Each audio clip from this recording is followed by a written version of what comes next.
नमस्कार। आज का विषय यह है कि हिंदी भाषा किस तरह से पढ़ी जाए। अब सबसे पहला मुद्दा क्या है?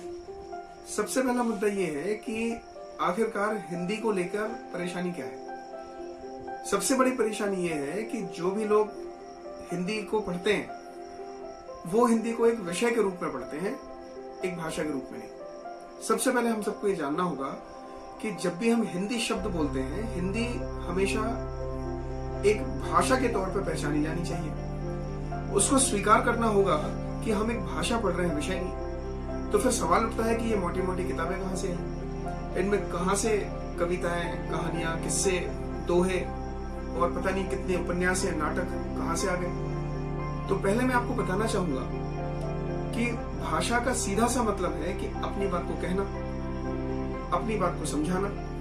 और भाषा को कहने और सुनने के साथ साथ हम जिस भाषा में सोचते हैं और लिखते हैं उसे ही उस भाषा का साहित्य कहते हैं। मान लीजिए कि आप अमेरिका के निवासी हैं, तो सीधी सी बात है आपके सोचने की प्रक्रिया अंग्रेजी भाषा में होगी।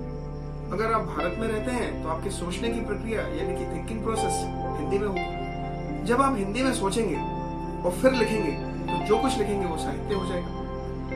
तो साहित्य क्या है? साहित्य है किसी भी भाषा में सोचे हुए बात को लिखना, जो आपने खुद सोची। अब क्या सोच सकते हैं आप जो भी सोचेंगे उसको हम साहित्य कहते हैं। लेकिन साहित्य का अर्थ क्या होता है? साहित्य का अर्थ होता है सबका हित, यानी कि सबके भले की बात करना ही साहित्य है। और आमतौर पर हम सभी जब सोचते हैं और लिखते हैं तो शायद सबके हित की बात नहीं करते। इसलिए हम कबीर, तुलसी, सूरदास, निराला ऐसे महान महान नाम होने से बच जाते हैं। हम केवल अपने विषय में सोच लेते हैं। पर जो भी हो, साहित्य का अर्थ ये हुआ कि आपने किसी भाषा में सोचा और उसमें लिखा, उसको साहित्य कहते हैं। तो फिर भाषा को हम दो भागों में बांटते हैं, हिंदी भाषा और हिंदी साहित्य। हिंदी भाषा का मतलब हुआ कि हिंदी को लिखने के तरीके, बोलने के तरीके, समझने के तरीके क्या होने चाहिए जिससे कि हम भाषा को बहुत अच्छे से पहचाने, उसको लिख सकें, उस पर काम कर सकें। और दूसरा कि साहित्य जो कि पहले ही लिखा हुआ है उसको और बेहतर ढंग से कैसे समझें और कैसे समझाएं और कैसे लिखें। तो स्पष्ट है बात कि हिंदी भाषा और हिंदी साहित्य ये दो चीजें हैं। इन दोनों का ज्ञान आवश्यक है। हिंदी भाषा के बारे में एक बात मैं आपको और बताना चाहता हूं कि कोई भी भाषा दो मुद्दों पर चलती है, अर्थ और भाव, यानी मीनिंग और सेंस। जैसे मान लीजिए कि आप अपने घर में लड्डू चोरी कर रहे हैं, मान लेते हैं, और पीछे से आपकी माताजी आ जाती है। आपकी मम्मी ने देखा कि आप लड्डू चोरी कर रहे हैं और वो जोर से चिल्लाई, ऐसा करो सारे लड्डू खा लो। तो meaning of the sentence is very clear कि सारे लड्डू उठाओ, एक कोने में बैठो और खा लो। पर सेंस ऑफ द सेंटेंस क्या है? भाव क्या है वाक्य का? वाक्य का भाव बहुत स्पष्ट है कि नीचे उतरो, अभी बताते हैं क्या करना है। आशा है आप समझ रहे होंगे कि भाषा अर्थ और भाव दो तरह से काम करती है। तो अर्थ का मतलब होता है जहां पे बात का जो अर्थ है, जो मीनिंग है, वो सीधा समझ में आए। भाषा की यही स्थिति है कि भाषा में जो नियम है, जो अर्थ है, उन्हें हम कहते हैं ग्रामर यानी व्याकरण। और साहित्य क्या है? वो भाव से चलता है। और भाव को हम दो तरीके से कह सकते हैं। भाव किस तरह से काम करता है? बड़ा कंफ्यूजन होता है दो शब्दों में, गद्य और पद्य। आज मैं दूर किए देता हूं। हिंदी भाषा और हिंदी साहित्य दो चीजें हैं, आप समझ गए होंगे।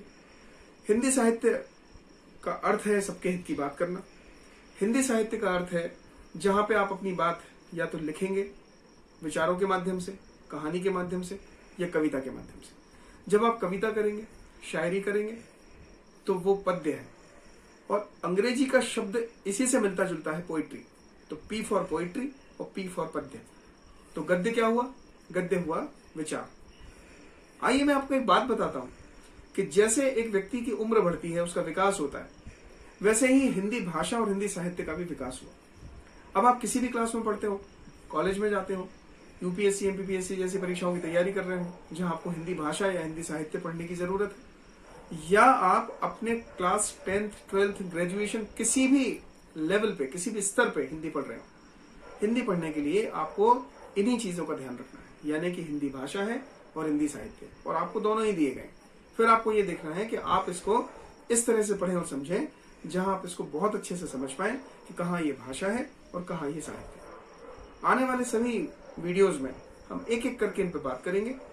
उम्मीद है कि हम हिंदी भाषा को बेहतर ढंग से समझ पाएंगे और कह सकेंगे कि हाँ, मुझे हिंदी भाषा आती है, मुझे हिंदी साहित्य का एक विशिष्ट अनुभव है, मैं दोनों को समझता हूँ, दोनों के विषय में बात कर सकता हूँ। धन्यवाद।